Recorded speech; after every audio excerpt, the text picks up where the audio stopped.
2 de agosto de 1943. 2:27 de la mañana, estrecho de Blackett, Isla Salomón. Un transporte japonés de tropas explota en una pared de fuego tan enorme que vuelve el cielo nocturno naranja durante 3 segundos completos. 1.500 soldados desaparecen. La onda expansiva llega antes que el sonido, golpeando el rostro de cada hombre encubierta como un puño hecho de Dios. Acero en llamas cae sobre el agua negra. Hombres gritan en japonés. Y luego la oscuridad se lo traga todo otra vez. 3 pequeñas lanchas de madera ya se han ido, desaparecidas en las sombras. Los destructores japoneses giran sus reflectores en todas direcciones, disparando contra fantasmas. Pero los fantasmas navegan a 35 nudos y desaparecen rápidamente. Aquí está el número que te detendrá en seco. En todo el teatro del Pacífico, los destructores japoneses completaron sus misiones de reabastecimiento con un éxito casi perfecto durante más de un año. Cientos de misiones. Miles de toneladas de armas, municiones y soldados entregadas sin una sola gran intercepción. La Armada Imperial japonesa dominaba la noche. Cada almirante estadounidense lo sabía. Cada marinero estadounidense lo temía. Los generales en Washington lo llamaban una crisis sin solución. Entonces 3 lanchas construidas con madera de caoba y contrachapado, impulsadas por motores de automóvil, cambiaron todo. Antes de esa noche en el estrecho de Blackett, la idea de usar pequeñas lanchas rápidas recreativas para cazar a los destructores más poderosos del mundo se consideraba tan absurda que los oficiales que propusieron ampliar el programa fueron discretamente trasladados a puestos de escritorio. Las lanchas eran consideradas juguetes. Juguetes caros. Juguetes frágiles. Juguetes inútiles. Los hombres que se ofrecían voluntarios para tripularlas eran llamados imprudentes en el mejor de los casos y suicidas en el peor. Tenían razón. Las lanchas eran frágiles. Los hombres eran imprudentes. Y en 3 horas, en la madrugada del 2 de agosto de 1943, hundieron más tonelaje enemigo que la mayoría de los escuadrones de destructores en un mes. Esta es la historia de cómo Estados Unidos construyó su arma más improbable, porque toda una marina se burló de ella y cómo esa arma cambió el rumbo de la guerra del Pacífico desde las sombras de las Islas Salomón. Para entender qué hizo que la lancha PT fuera tan revolucionaria y tan desesperadamente necesaria, hay que entender cómo se veía la Guerra del Pacífico en 1942. Y se veía como una catástrofe. Pearl Harbor no solo había dañado la flota estadounidense, había destruido psicológicamente la suposición de que Estados Unidos podía proyectar poder en el Pacífico solo mediante fuerza naval convencional. Los japoneses no solo estaban ganando batallas, estaban ganando de maneras que desafiaban lo que los estrategas estadounidenses creían posible. Sus pilotos estaban mejor entrenados. Sus torpedos corrían más lejos y con mayor precisión. Sus capitanes de destructores operaban de noche con una confianza y una agresividad que los comandantes estadounidenses admitían abiertamente que no podían igualar. The Slat, el estrecho canal que corre entre las principales islas Salomón, se convirtió en una autopista para las operaciones japonesas de reabastecimiento. Cada noche, destructores japoneses navegaban hacia el sur con suministros y soldados para sus guarniciones insulares. Cada mañana, ya habían desaparecido antes de que los aviones estadounidenses pudieran alcanzarlos. Los marines en Guadalcanal luchaban y morían mientras veían a los barcos japoneses descargar suministros en la oscuridad a solo millas de sus posiciones. Cruceros y destructores estadounidenses intentaron interceptar estas misiones y pagaron precios enormes. La batalla de Tazafaronga en noviembre de 1942 fue una clase magistral de combate nocturno japonés. Los barcos estadounidenses superaban en número a la fuerza japonesa. Eran más grandes y mejor armados. Y aún así, los japoneses destrozaron 4 cruceros estadounidenses mientras perdían un solo destructor. La situación estratégica no solo era desfavorable, se estaba volviendo insostenible. Cada semana las misiones japonesas de reabastecimiento tenían éxito. Sus guarniciones se fortalecían. Cada semana los grandes barcos estadounidenses intentaban detenerlas y fracasaban. Las pérdidas estadounidenses aumentaban. No había ninguna buena solución sobre la mesa de planificación de ningún almirante. A comienzos de 1943, los japoneses llevaban años entrenando específicamente para combate naval nocturno. Sus torpedos Long Lance eran superiores a cualquier cosa que Estados Unidos hubiera desplegado. Sus vigías y operadores de radar eran experimentados y eficaces. No se podía simplemente lanzar más cruceros contra el problema. Solo perderías más cruceros. Lo que se necesitaba era algo para lo que los japoneses Nunca se habían preparado. Algo lo suficientemente pequeño para ser casi invisible. Algo lo suficientemente rápido para atacar y desaparecer antes de que pudiera organizarse una respuesta. Algo lo suficientemente barato como para que perder uno no provocara una investigación del Congreso. La Armada japonesa había construido su doctrina en torno a combatir amenazas conocidas. Grandes cañones contra grandes cañones. Acero contra acero. Velocidad contra velocidad dentro de un rango predecible. Nadie en Tokio había escrito una doctrina táctica para cazar algo que se pareciera más a una lancha rápida que a un buque de guerra. Ese vacío en su pensamiento es lo que las lanchas PT estaban diseñadas para explotar.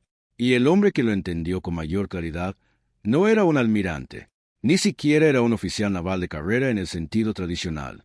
Era un diseñador de barcos de 31 años de Nueva Jersey que había pasado toda su vida profesional obsesionado con hacer que los cascos de madera fueran más rápidos. Andrew Jackson Higgins había estado construyendo barcos en Nueva Orleans desde la década de 1920. No buques de guerra. Nada glamoroso. Barcos de trabajo de poco calado para exploradores petroleros en los pantanos de Luisiana. Barcos que tenían que operar en aguas tan poco profundas que los cascos convencionales simplemente se detendrían. Higgins había pasado 15 años resolviendo un problema que a la Marina no le importaba, y al hacerlo había desarrollado técnicas de diseño de casco y propulsión que los ingenieros navales ni siquiera habían considerado dignas de explorar. Era ruidoso. Era mal hablado. Estaba absolutamente convencido de que tenía razón en todo, y tenía una magnífica incapacidad para fingir lo contrario delante de oficiales superiores. Se dice que el almirante Ernest King lo encontraba agotador. Higgins, según se cuenta, no se preocupaba por ello. Había estado intentando llamar la atención de la Marina desde 1938, presentándose en reuniones de adquisiciones con planos, datos y el tipo de energía incansable que hace que los burócratas busquen aspirinas. La Marina ya tenía un programa de lanchas. La compañía Elco estaba desarrollando lanchas PT basadas en diseños británicos de lanchas rápidas, y la Marina estaba razonablemente satisfecha con lo que tenía. Higgins insistía en que tenían el casco equivocado, y lo decía en voz alta. Lo decía con gráficos. Lo decía en cartas que los oficiales se pasaban entre sí con expresiones que sugerían que encontraban toda la situación agotadora. Su diseño, insistía, sería más rápido en aguas agitadas, más maniobrable en canales estrechos y más resistente en condiciones que harían pedazos a un casco planeador convencional. Le dijeron que no, primero de forma educada, luego menos educada, y finalmente dejaron de responderle por completo. El diseño existente era suficiente. El programa ya estaba financiado. La decisión ya estaba tomada. Higgins hizo lo que cualquier persona razonable en su posición haría. Construyó su barco de todos modos, con su propio dinero, en su propio astillero, y lo inscribió en una competencia de la Marina en 1941 que técnicamente no debía ganar, porque el proceso de selección ya estaba prácticamente decidido. Su casco superó a la competencia de forma tan contundente que los propios oficiales de prueba de la Marina no pudieron redactar un informe que justificara la elección original. Los datos eran demasiado claros, los números demasiado vergonzosos como para discutirlos. La oficina de buques aceptó el diseño de Higgins con el entusiasmo institucional de un hombre al que le dicen que necesita una endodoncia. El papeleo se procesó. El contrato se emitió. La construcción comenzó. Lo que salió de los astilleros Higgins en Nueva Orleans y de los astilleros Elco en Bayonne, Nueva Jersey, fue algo que realmente no tenía precedentes en la historia naval. 78 Pies de largo. Construido con 2 capas de tablones de caoba sobre una estructura ligera, impulsado por 3 motores marinos Packard V12 que juntos producían 4.500 caballos de fuerza.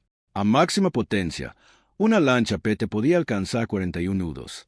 Para ponerlo en perspectiva, los destructores estadounidenses podían alcanzar 35 nudos en un buen día con el casco limpio. La lancha PT era más rápida que los barcos enviados a cazarla. Transportaba 4 torpedos Mark 13, cada uno con una cabeza de guerra de 600 libras de Torpex, capaz de partir la columna vertebral de un destructor si impactaba en el lugar correcto. También llevaba montajes dobles de ametralladoras calibre .50, un cañón de 20 milímetros, y en algunas configuraciones un cañón Bofors de 40 milímetros capaz de disparar con precisión a 2.000 yardas. El desplazamiento total era menor a 60 toneladas. Un destructor clase Gidding desplazaba más de 3.000 toneladas. La lancha PT era una fracción del peso, casi el doble de rápida, y si su tripulación era competente y la noche lo suficientemente oscura, genuinamente más peligrosa en las circunstancias adecuadas. La tripulación estaba compuesta por 12 hombres, oficiales, torpederos, artilleros, mecánicos, un operador de radio y un enfermero naval. En el espacio reducido de un casco de 78 pies, con motores que llenaban la mitad del espacio disponible con calor y ruido, esos 12 hombres tenían que funcionar como una sola unidad. No había margen para malentendidos. No había espacio para un miembro débil. Una tripulación de PT que no confiara completamente entre sí no sobrevivía mucho tiempo en las Islas Salomón. El Escuadrón 15 llegó a Rendova la primavera de 1943 y descubrió inmediatamente que la teoría de la guerra con lanchas PT y la práctica real estaban separadas por una distancia que no podía medirse en millas. Las aguas alrededor de la Salomón eran traicioneras de formas que las cartas náuticas no describían adecuadamente. Arrecifes no cartografiados podían aparecer sin advertencia. Las corrientes de marea cambiaban de manera impredecible.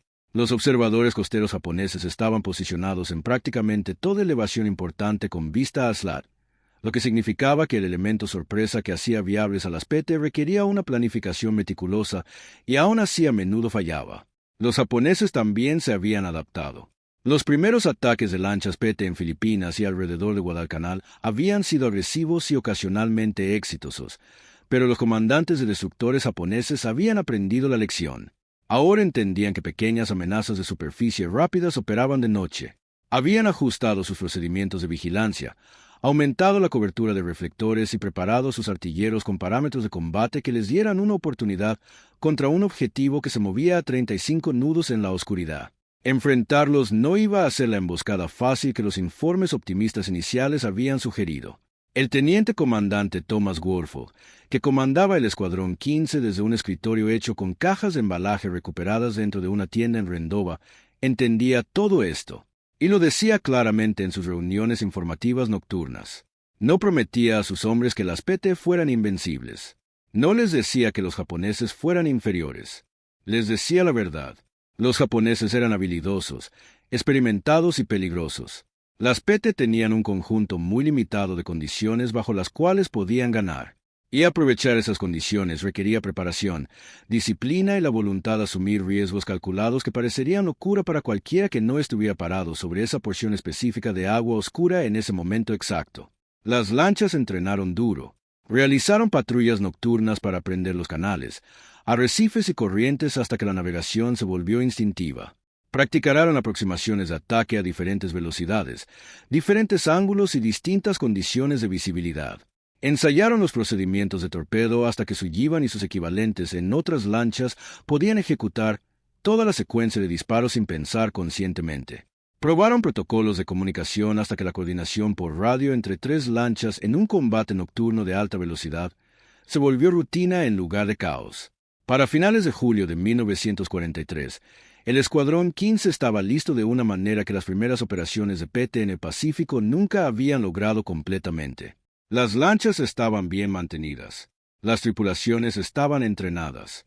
La red de inteligencia de observadores costeros aliados, que vigilaban los movimientos de barcos japoneses desde posiciones ocultas en islas ocupadas, estaba proporcionando información cada vez más precisa y oportuna. Las piezas estaban ensambladas. Lo único que faltaba era un objetivo digno. La noche del 1 de agosto de 1943, ese objetivo apareció. Informes de los observadores costeros confirmaron un gran convoy japonés moviéndose hacia el sur por el Slat. 4 destructores, 8 transportes de tropas, unos 15.000 soldados, destinados a Colombangara para reforzar la guarnición que estaba desgastando las fuerzas estadounidenses en Nueva Georgia. El convoy pasaría por el estrecho de Blackett después de medianoche. Warford retiró 3 lanchas de sus patrullas y les dio una de las órdenes más decisivas de toda la campaña del Pacífico. Encuéntrenlos, calpínlos, regresen. PT-159, PT-109 y PT-157 soltaron amarras en Rendova a las 9 de la noche, navegando sin luces, con los motores amortiguados para reducir su firma acústica. Las 3 lanchas avanzaron en formación suelta hacia su posición de interceptación. El océano estaba inusualmente calmado. El cielo negro, con luna nueva oculta tras las nubes. Condiciones que parecían providenciales para cada hombre que entendía lo que estaban a punto de intentar. 2 horas después del inicio del tránsito, la radio crepitó con información actualizada. El convoy estaba según lo previsto. 4 destructores en formación de escolta. 8 transportes cargados. Curso sureste. Velocidad, 12 nudos. Las matemáticas eran claras. Si las PT aumentaban velocidad y mantenían su rumbo, llegarían a su posición de emboscada en la sombra de una pequeña isla en el borde del estrecho de Blackett. Con unos 20 minutos de margen, Russell empujó las palancas de aceleración hacia adelante. Las lanchas cobraron vida bajo sus tripulaciones, las proas levantándose mientras los motores encontraban su registro más alto. Eso significaba que ahora corrían hacia algo, no simplemente navegaban. Cada hombre revisó su posición una vez más. Cada hombre repasó su tarea final en la mente. En la distancia, transportado por el aire quieto de la noche, llegó un sonido que no debería haber sido audible a 3.000 yardas. Pero lo era. El profundo y rítmico latido de múltiples motores de destructores avanzando bajo un cielo oscuro hacia hombres que, después de meses de preparación, frustración y duro aprendizaje, estaban exactamente listos para recibirlos. Y este momento, de preparación perfecta encontrándose con oportunidad perfecta, era solo el comienzo, porque hundir 3 transportes en una sola noche era un tipo de victoria. Lo que ocurrió en las semanas siguientes, lo que el éxito de esa incursión provocó en todo el teatro del Pacífico, y lo que les costó a los hombres que lo hicieron posible, es una historia completamente diferente. Y comienza con un capitán japonés de destructor que había sobrevivido 100 noches en el Slat sin miedo, pero que no sobreviviría a su primer encuentro real con las sombras estadounidenses. Porque todo lo que creía saber sobre lo que podía ser un buque de guerra estaba a punto de demostrarse catastróficamente y para siempre equivocado. 3 lanchas de madera, 12 hombres cada una, 4 barcos japoneses destruidos en una sola noche. La incursión en el estrecho de Blackett el 2 de agosto de 1943 había demostrado algo que los almirantes estadounidenses habían dudado en silencio durante 2 años. Las lanchas PT podían cazar destructores en la oscuridad y ganar. Pero demostrarlo una vez en combate y convencer a la Marina de los Estados Unidos de reorganizar toda su estrategia del Pacífico alrededor de cascos de caoba de 78 pies eran 2 problemas completamente diferentes. Y el segundo problema estaba a punto de resultar más difícil que el primero. Aquí está el número que nadie en los informes oficiales posteriores a la acción quería escribir. En los 6 meses anteriores a esa noche en el estrecho de Blackett, la Marina había recibido 14 propuestas formales para expandir las operaciones de lanchas PT en la Salomón. 14.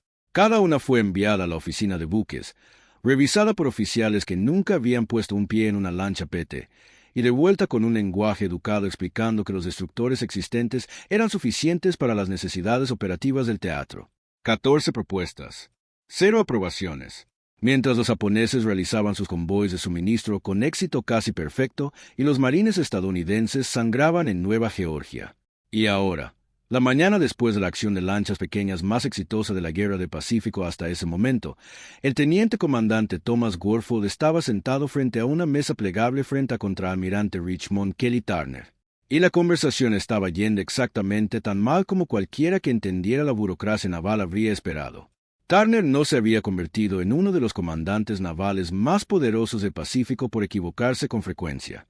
Había llegado al poder siendo correcto la mayoría del tiempo y estando absolutamente convencido de que tenía razón todo el tiempo. No era un hombre que disfrutara cuando sus subordinados le presentaban pruebas que contradecían decisiones que ya había tomado. Miró el informe posterior a la acción de Warfield como un cirujano mira a un paciente que se ha curado usando el procedimiento equivocado. 3 transportes, dijo Turner sin levantar la vista de los papeles. Usted afirma 3 transportes. Los observadores costeros confirmaron 2, respondió Warfield. Inteligencia considera probable el tercero, basándose en el campo de escombros y en los informes de supervivientes interceptados esta mañana. Probable. Turner dejó los papeles sobre la mesa. Perdieron el radar de la PT-109. La PT-157 sufrió daños en el motor. Y gastaron toda la carga de torpedos de 3 lanchas, por probable. Warfield respondió con calma. Hundimos un tonelaje confirmado equivalente a lo que 2 escuadrones de destructores lograron en las 6 semanas anteriores combinadas. El almirante Turner lo miró durante un largo momento. Lo que usted hizo, comandante, fue llevar 3 embarcaciones experimentales a un corredor donde los destructores japoneses operaban con plena eficacia el combate. Tuvo suerte. Y regresó. No voy a reestructurar la doctrina de pequeñas embarcaciones del Pacífico basándome en la suerte. Gorfold mantuvo la voz firme. Con respeto, almirante, no fue suerte. Fueron 4 meses de entrenamiento de navegación nocturna, protocolos de ataque coordinado que desarrollamos nosotros mismos, e inteligencia de los observadores costeros que nos colocó en la posición correcta. Podemos repetirlo. Podemos ampliarlo. Turner respondió. Puede repetirlo, hasta la noche en que no regrese. Y entonces yo tendré que explicar a Washington por qué envié botes de madera contrachapada contra destructores japoneses. Cerró la carpeta. Su escuadrón continuará con las asignaciones actuales de patrulla. Amplíe su radio de operaciones si las condiciones lo permiten. Eso es todo. Gorfold salió de aquella reunión, sabiendo que los canales oficiales estaban cerrados. Pero también sabía algo que Turner no sabía.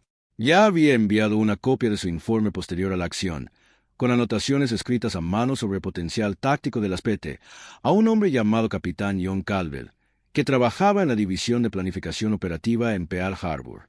Caldwell no era famoso. No era poderoso de la manera en que Turner era poderoso, pero había sido comandante de destructores en el Atlántico en 1941 y había visto cómo las lanchas torpederas británicas operaban contra el tráfico costero alemán con resultados que nunca habían sido plenamente incorporados a los documentos de planificación estadounidenses. Llevaba 8 meses intentando que alguien en el mando del Pacífico escuchara el mismo argumento que Gorfold estaba haciendo ahora. La respuesta de Caldwell llegó 4 días después.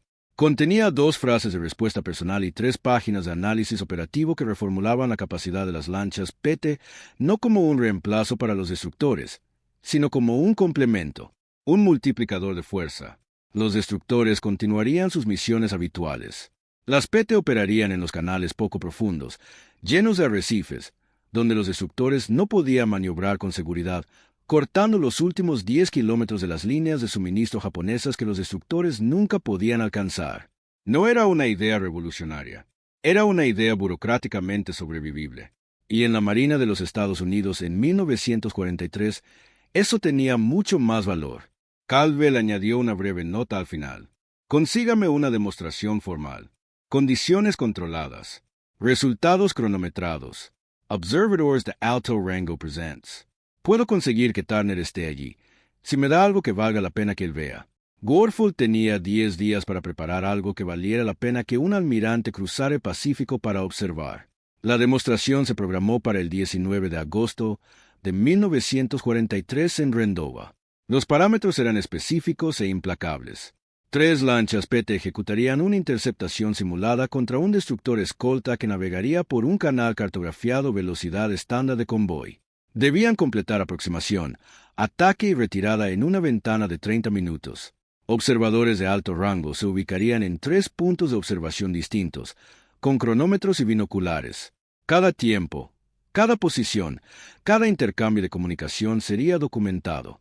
Si las lanchas cumplían las marcas, si la aproximación era limpia y las simulaciones de torpedo cumplían los parámetros de ataque, Caldwell creía que podría presentar el caso operativo directamente a Turner. Si fallaban, el programa sería formalmente revisado para consolidación. En lenguaje naval, eso significaba cancelación. Una sola oportunidad. 30 minutos. Contra un barco que sabía que venían. La mañana del 19 de agosto estaba nublada, con un oleaje ligero desde el suroeste. No eran condiciones ideales para demostrar maniobras de precisión a alta velocidad. Gorfold miró el informe meteorológico y decidió que, en realidad, era mejor que ideal. La objeción de Turner había sido la suerte. Condiciones favorables que no podían repetirse. El agua agitada y la visibilidad reducida eliminaban la suerte de la ecuación. Si lograban rendir en esas condiciones, el resultado significaría algo. Reunió a las 3 tripulaciones a las 6. La PT-159 de Russell, la PT-157 del Teniente Brigham, la PT-171 del Teniente Lievon, recién llegada para reemplazar a la lancha dañada de Kennedy. Les dijo exactamente lo que estaba en juego. No de forma vaga, no con el tipo de subestimación cuidadosa que los oficiales a veces usan cuando no quieren añadir presión. Lo dijo con total claridad. El programa vive o muere hoy. Cada lancha PT en el Pacífico depende de los próximos 30 minutos. Cada tripulación, cada marinero que entrenó para esto y se ofreció voluntario. Hagan su trabajo como han sido entrenados, y estaremos bien. Sullivan revisó los mecanismos de los tubos de torpedo una última vez, aunque ya lo había hecho 2 veces esa mañana. Márquez llevó cada motor por su secuencia de calentamiento, escuchando cuidadosamente cualquier vibración que no perteneciera allí. Chen probó las frecuencias de radio 2 veces, confirmó el cifrado y las frecuencias de respaldo. La tripulación de la PT-159 se movía por su rutina previa a la acción con la eficiencia silenciosa de hombres que la habían realizado tantas veces que se había vuelto automática. A las 8:45, el destructor escolta USS Crosby apareció en la entrada norte del canal según lo previsto. El almirante Turner estaba de pie en una plataforma de observación elevada, con Caldwell a su lado, cronómetro en mano, sin decir nada. Las 3 lanchas PT eran invisibles contra la sombra de la costa. A las 8:47, Warfield dio la orden. Sin radio, solo señales manuales. Las lanchas se movieron. Lo que ocurrió en los siguientes 11 minutos fue documentado por 3 observadores diferentes con cronómetros. Y los números que escribieron no eran números que Turner hubiera creído posibles antes de verlos con sus propios ojos. Las lanchas partieron desde posiciones ocultas y cerraron distancia hasta rango de lanzamiento de torpedos contra un buque que sabía que venían y estaba maniobrando activamente para dificultar su aproximación. PT-159 alcanzó posición de disparo en 4 minutos y 20 segundos.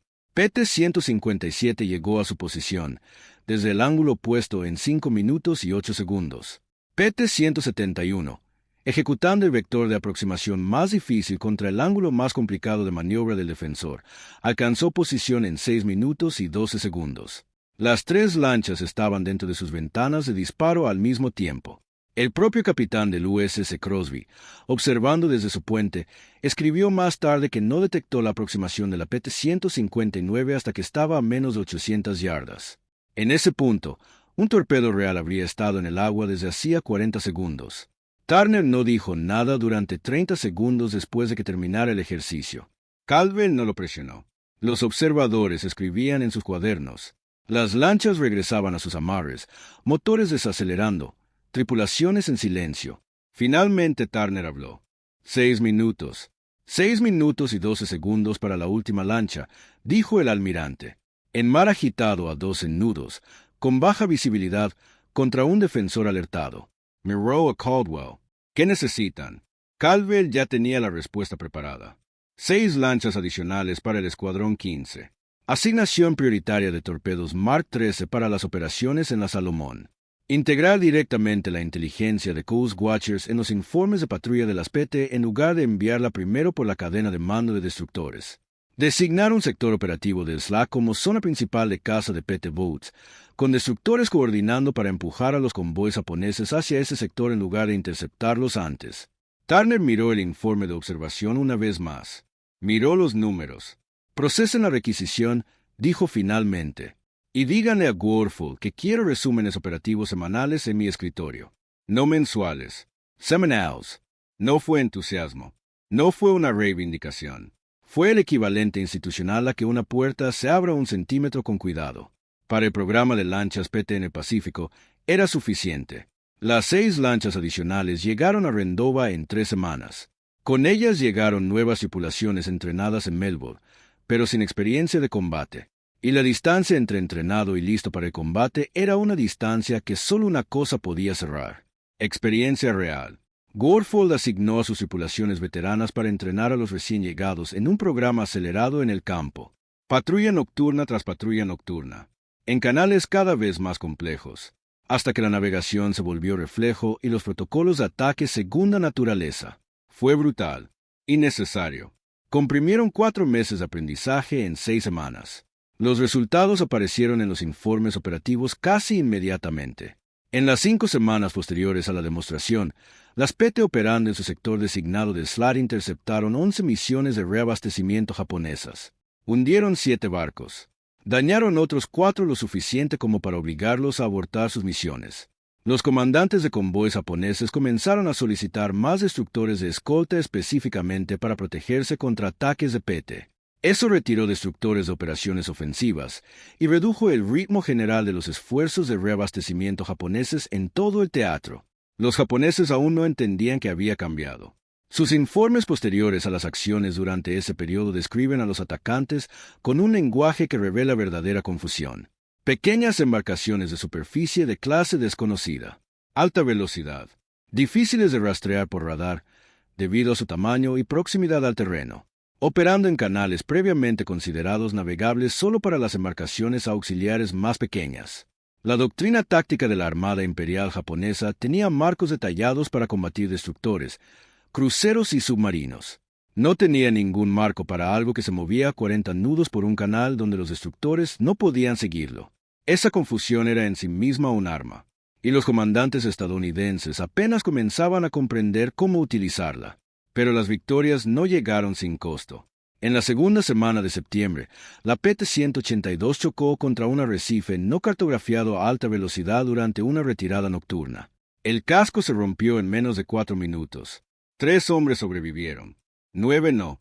Esa misma semana, destructores japoneses sorprendieron a la PT-163 en aguas abiertas y la alcanzaron con fuego de artillería antes de que pudiera alcanzar la cobertura de las islas.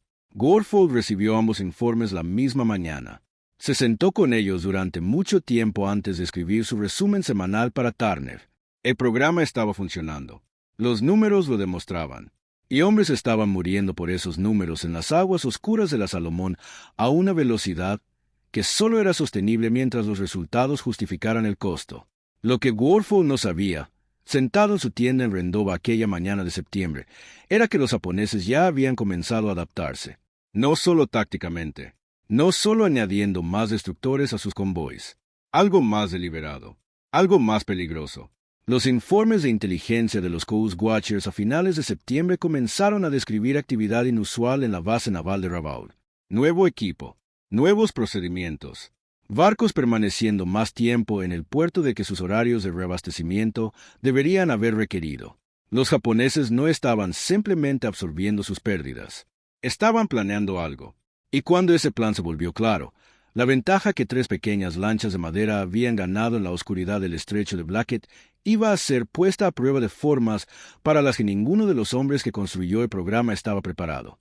La verdadera guerra aún no había empezado. Estaba a punto de empezar. Para el otoño de 1943, el programa de lanchas PT había pasado de experimento a realidad operativa.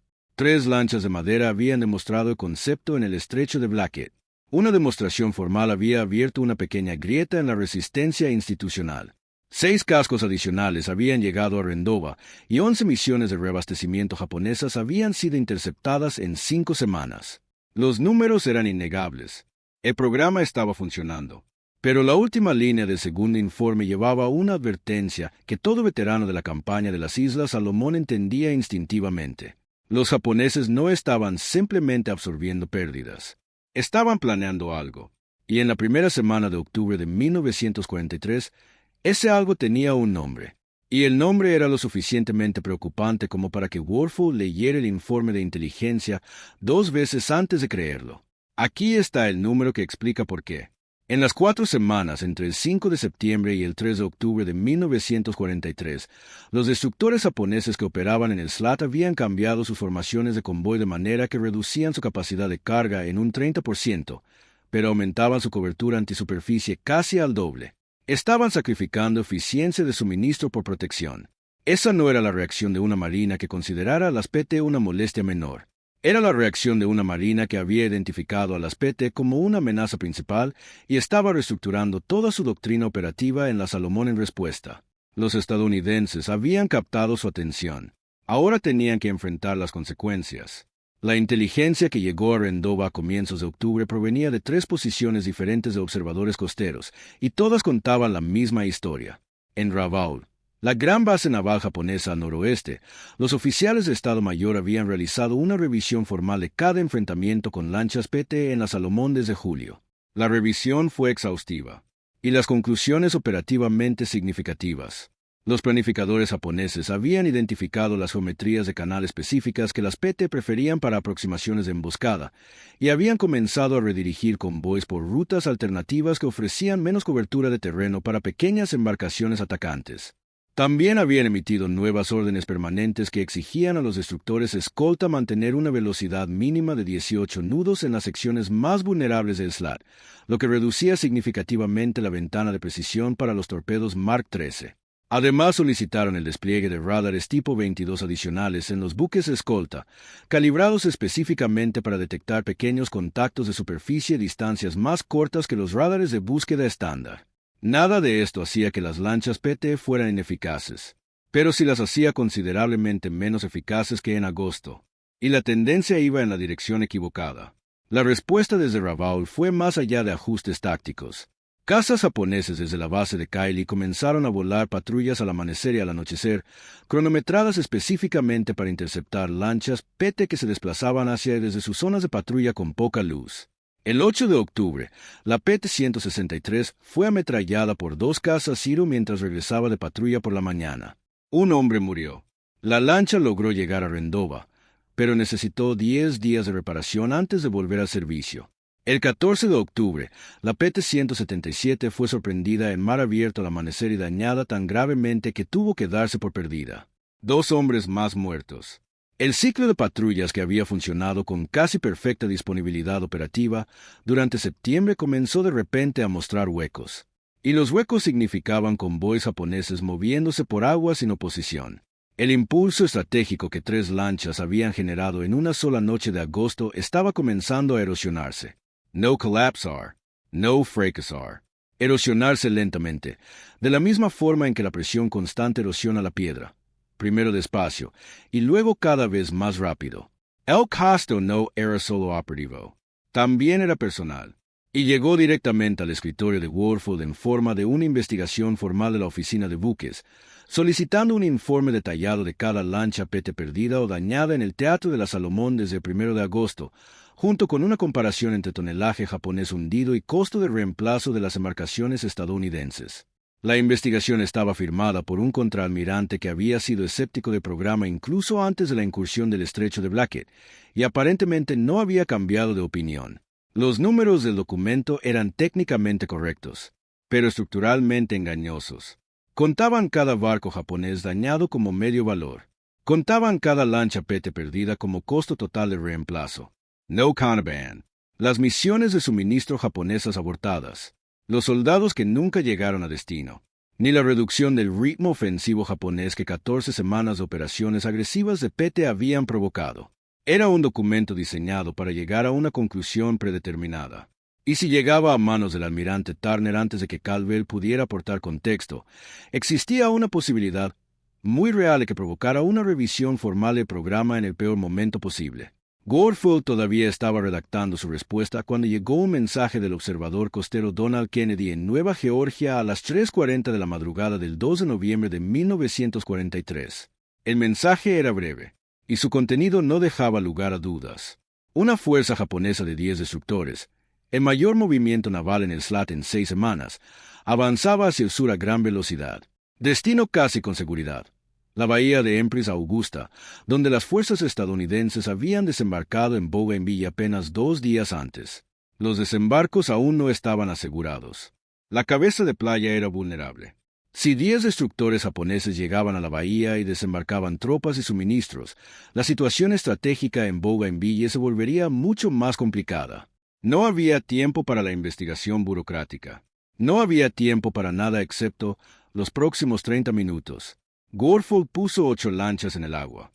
2 de noviembre de 1943. Aproximaciones a la bahía de Empress Augusta. 2:15 horas. Las 8 lanchas PT avanzaron en 2 grupos a través de aguas más agitadas que la noche del estrecho de Blackett. Oleaje de 4 pies. Viento del noreste a 12 nudos. Visibilidad de 2 millas como máximo. Menos donde los chubascos cruzaban el corredor de patrulla. No eran condiciones ideales. Ni de cerca. La fuerza japonesa navegaba a 22 nudos, más rápido que la velocidad típica de convoy. Eso comprimía peligrosamente la ventana de interceptación. Warfield había posicionado sus lanchas basándose en el rumbo reportado por los Coast Watchers, pero una formación de 10 buques a 22 nudos podía cubrir mucha distancia entre un mensaje de radio y una intercepción. No había garantía de que la geometría de interceptación siguiera siendo correcta. La PT-167, que avanzaba en punta del Grupo Norte, detectó el contacto primero. El ruido de motores llegaba con el viento del noreste rumbo 340. El marinero de segunda clase Robert García, sirviendo como vigía, Vio la masa oscura de la ola de proa de un destructor contra el color más claro del oleaje a aproximadamente 2.000 yardas. Lo informó con el tono plano y controlado de un hombre que había entrenado para ese momento exacto tantas veces que la sorpresa había sido reemplazada por el procedimiento. El grupo norte giró para interceptar. Sin radio, solo señales manuales y movimientos de formación previamente planificados. Las tripulaciones realizaron sus preparativos de ataque en silencio, interrumpido únicamente por el sonido del océano y sus motores al mínimo de potencia. A 1.400 yardas, el comandante de la PT, 167 DIO Laurden. Torpedos fuera. 2 peces corriendo recto. Las estelas fosforescentes fueron visibles durante 4 segundos y luego desaparecieron en el agua oscura. El destructor japonés de cabeza los vio y comenzó un giro brusco a estribor. No fue lo suficientemente rápido. El primer torpedo impactó delante del puente a las 2:23.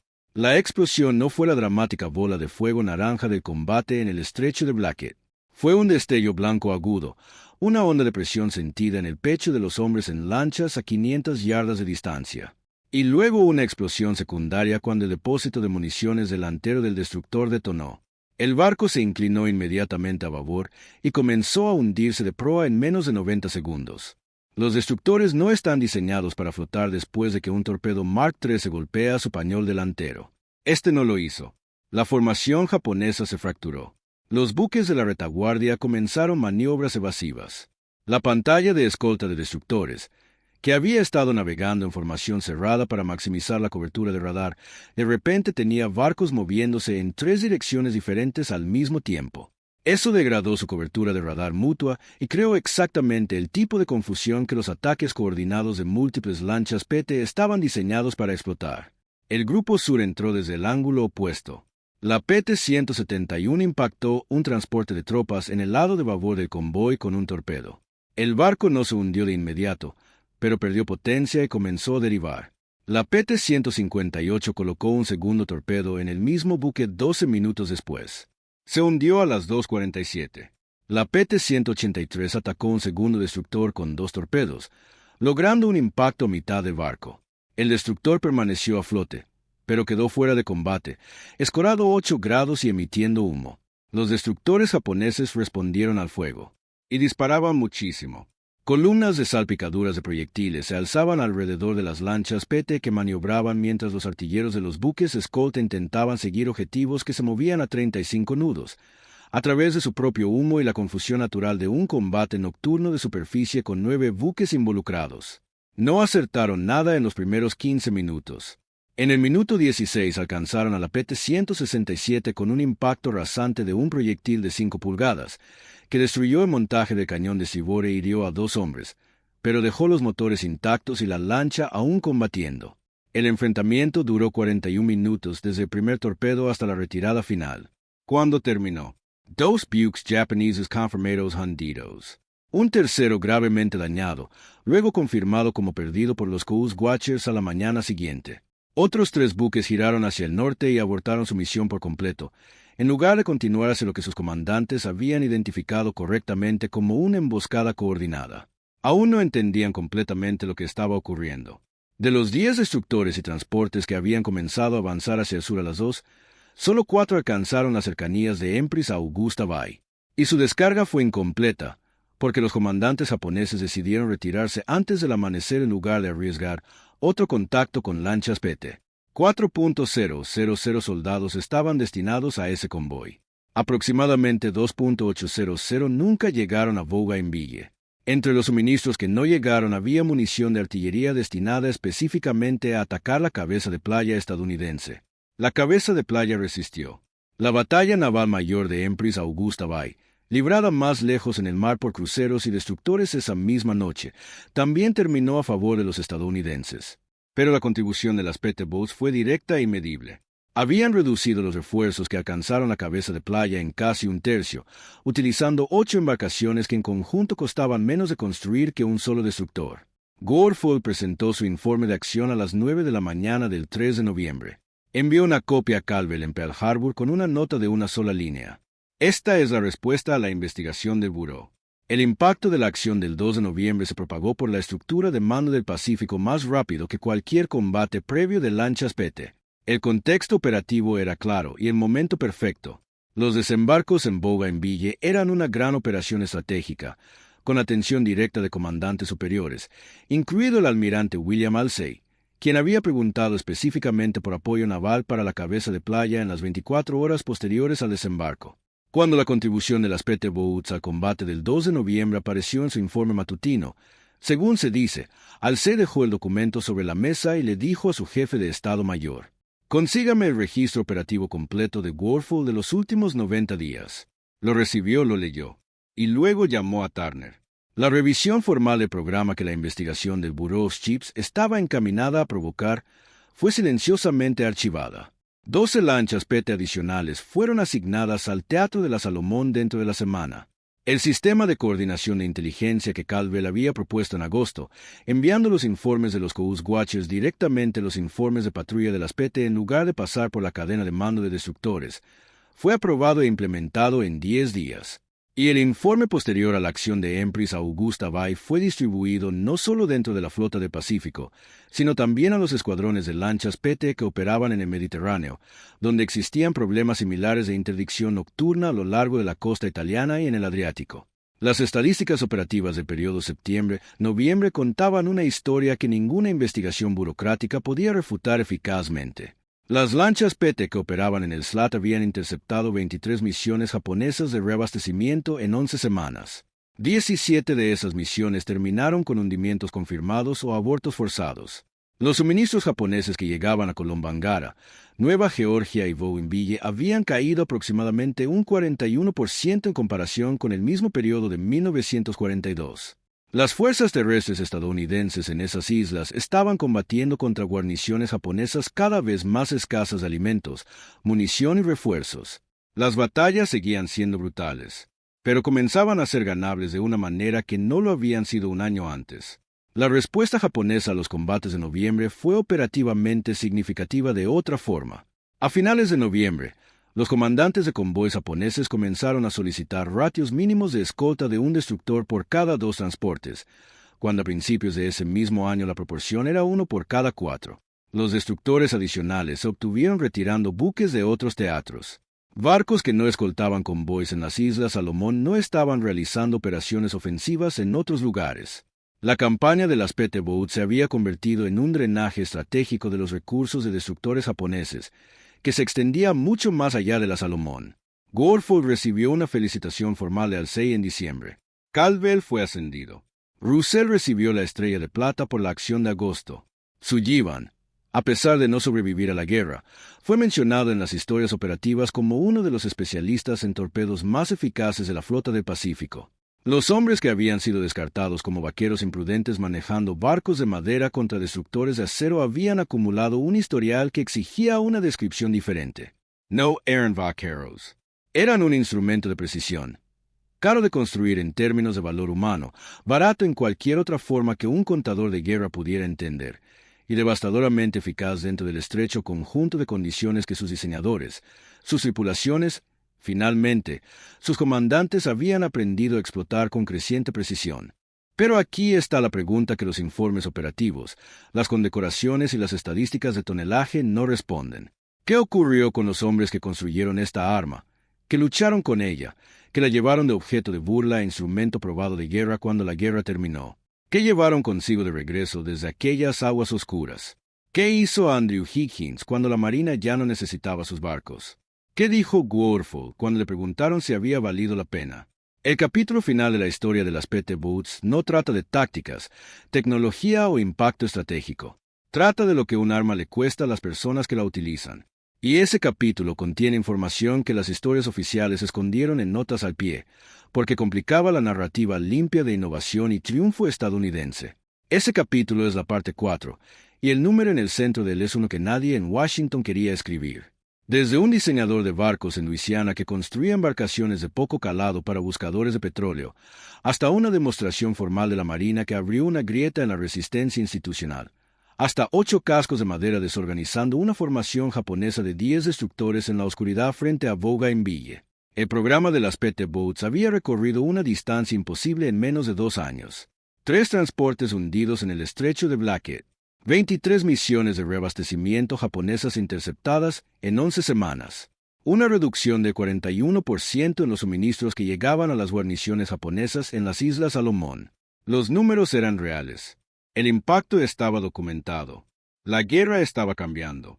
Pero aquí está la pregunta que los informes operativos, las cartas de felicitación y las estadísticas de tonelaje nunca respondieron. ¿Qué ocurrió con los hombres que construyeron esta arma cuando el arma dejó de ser necesaria? ¿Qué hizo Thomas Warfel cuando ya no hubo más rutas de convoys que interceptar? ¿Qué hizo Andrew Higgins cuando la Marina dejó de devolverle las llamadas? ¿Y qué ocurrió con la idea misma? La idea central de que lo pequeño y rápido puede derrotar a lo grande y poderoso, cuando terminó la Guerra del Pacífico y los almirantes regresaron a casa. La respuesta contiene un giro que casi nadie incluye cuando cuenta esta historia. Y cambia todo sobre lo que realmente significa el programa de las PT-Woods. Thomas Warfel regresó a Estados Unidos a principios de 1944. Fue transferido fuera del Teatro de las Islas Salomón después de 18 meses de operaciones de combate continuas. Tenía 34 años y parecía tener 50. Había comandado operaciones de lanchas PT durante algunos de los combates de pequeñas embarcaciones más intensos de la historia naval. Había perdido hombres a quienes había entrenado personalmente. Había enviado informes semanales a almirantes que inicialmente habían considerado su programa una molestia costosa. Recibió una felicitación de Halsey. Recibió un ascenso. Dio una serie de informes a planificadores navales que preparaban operaciones de PT-Woods para la campaña de Filipinas. Y luego, como suele ocurrir en las carreras militares en tiempos de guerra, fue asignado a un mando de entrenamiento en Rhode Island, y la historia operativa continuó sin él. Nunca volvió a comandar lanchas PT en combate. El programa que había construido, las tácticas que había desarrollado tras 4 meses de doloroso ensayo y error en la Salomón, ahora eran ejecutadas por oficiales que él mismo había entrenado, quienes escribían sus propios informes posteriores a la acción y recibían sus propias condecoraciones. La contribución de Warfel fue fundamental y en gran medida invisible, que es el destino más común de las personas que construyen algo importante antes de que sea lo suficientemente importante como para que alguien pregunte quién lo construyó. Se retiró de la Marina en 1958 con el rango de capitán. Durante 11 años enseñó historia en una escuela secundaria en Virginia. Sus estudiantes no sabían nada del estrecho de Blackett. Él nunca se los contó. Cuando un investigador de Naval Institute lo contactó en 1971 para hablar sobre las operaciones de lanchas PT en la Salomón, pasó 3 horas por teléfono ofreciendo un análisis operativo detallado. Luego pidió que su nombre no apareciera de forma destacada en la publicación. El investigador respetó su petición. Warfel murió en 1979. Su obituario en un periódico local de Virginia mencionó su servicio naval en una sola frase. Andrew Higgins tuvo una historia diferente a corto plazo y peor a largo plazo. Sus barcos habían ganado el contrato de la Marina, se habían probado en combate y se habían producido en cantidades mucho mayores de lo que él había imaginado cuando discutía con oficiales de adquisiciones en 1938. En el punto máximo de producción, sus astilleros de Nueva Orleans construían simultáneamente lanchas PT, embarcaciones de desembarco, Casa Submarinos, empleando 12.000 trabajadores en 3 turnos continuos las 24 horas.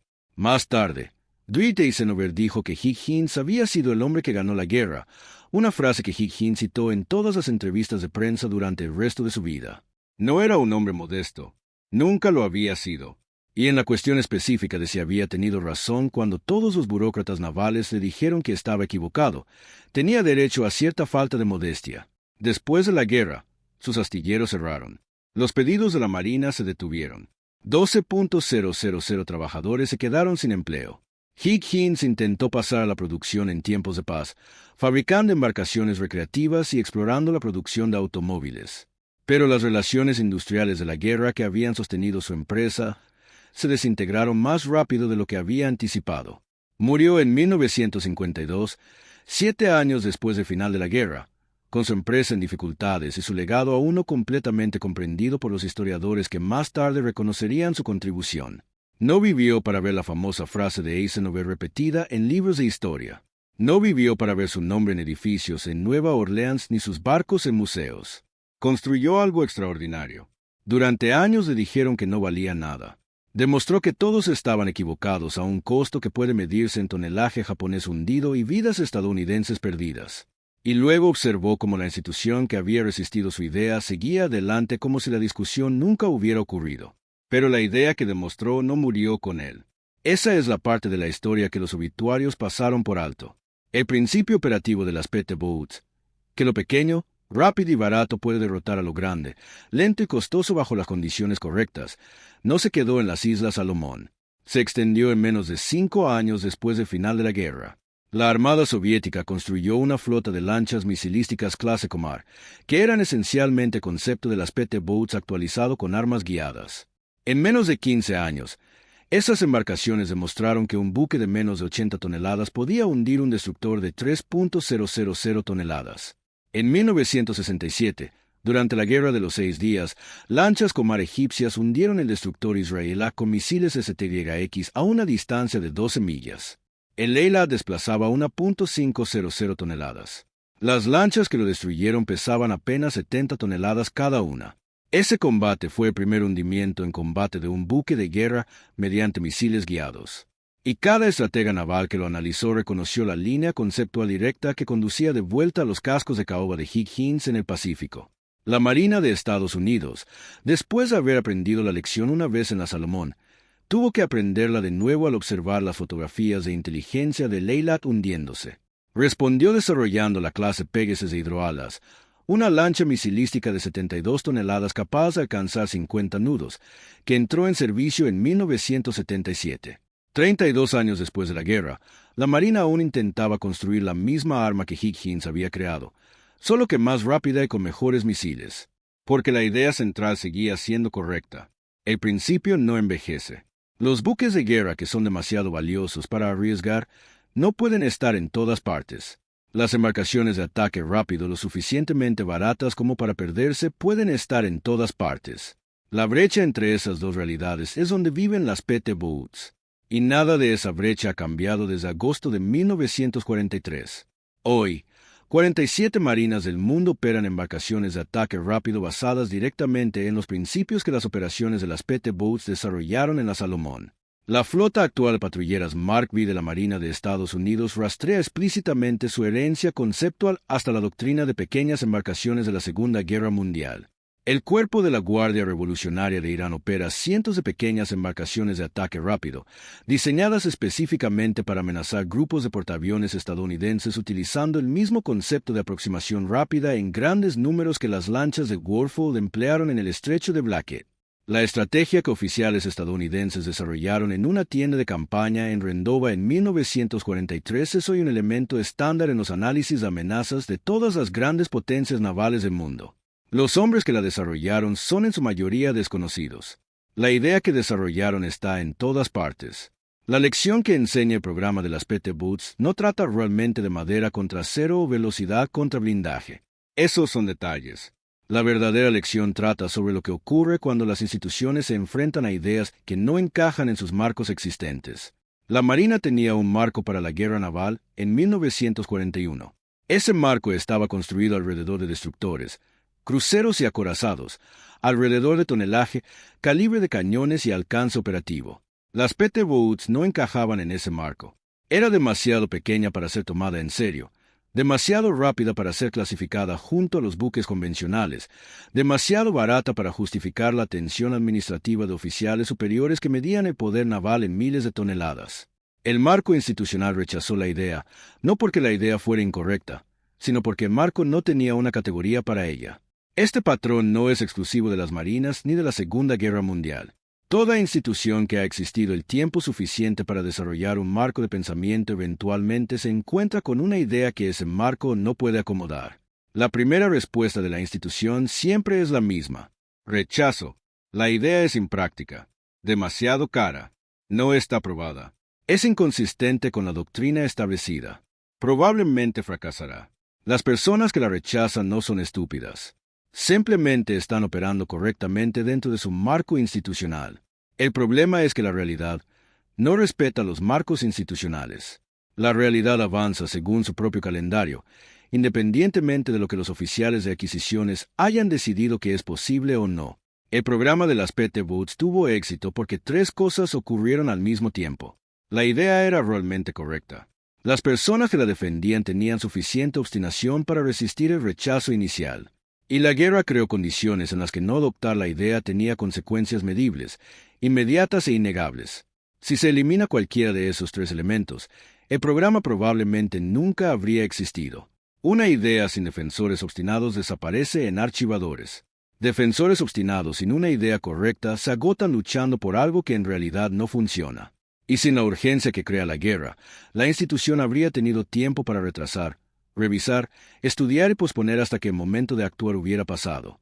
Aquí está el detalle que casi nadie incluye cuando cuenta la historia de las PT Boats, porque no fue desclasificado hasta 1995 y no apareció en las historias populares. En octubre de 1943, mientras Warfield preparaba su respuesta operativa a los ajustes tácticos japoneses y al mismo tiempo luchaba contra la investigación del Bureau Chiefs, se completó en Pearl Harbor una evaluación formal destinada a determinar si el programa de PT Boats debía continuar, expandirse o eliminarse gradualmente en favor de construir más destructores. La evaluación fue exhaustiva. Tenía 47 páginas, y su conclusión, enterrada en la página 39, recomendaba eliminar el programa en un plazo de 6 meses, con el argumento de que la ventana táctica en la que las PT Boats podían operar eficazmente se estaba reduciendo a medida que el radar japonés y los procedimientos de escolta mejoraban. La evaluación fue firmada. Fue enviada para revisión. Estaba a un solo paso administrativo de llegar al escritorio de Turner, cuando ocurrió el combate del 2 de noviembre frente a Bougainville.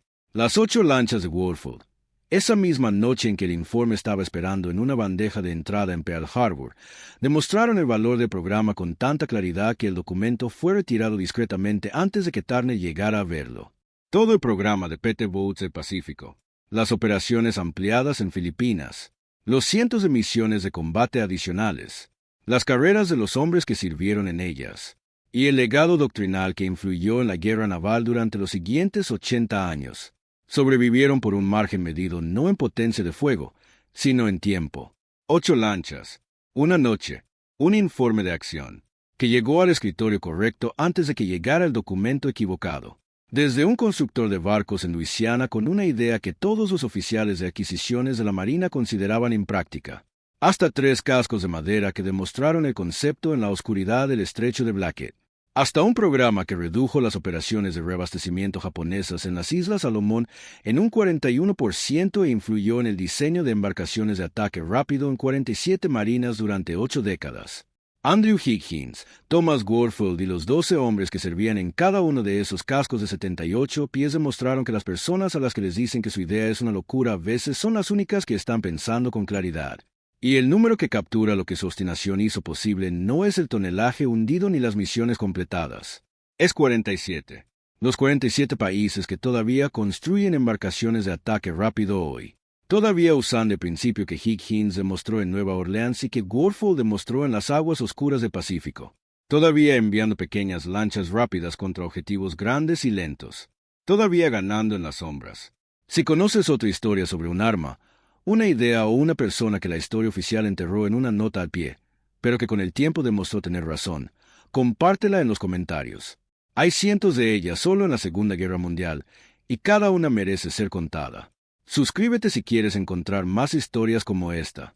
Este canal existe exactamente por esa razón, porque las batallas más importantes de la historia casi nunca las luchan las personas que reciben las estatuas. Las luchan las personas que nadie notó hasta que todo terminó. Y la oscuridad, como demostraron 3 tripulaciones de PT Boats la mañana del 2 de agosto de 1943, siempre ha pertenecido a quienes están dispuestos a moverse a través de ella sin ser vistos.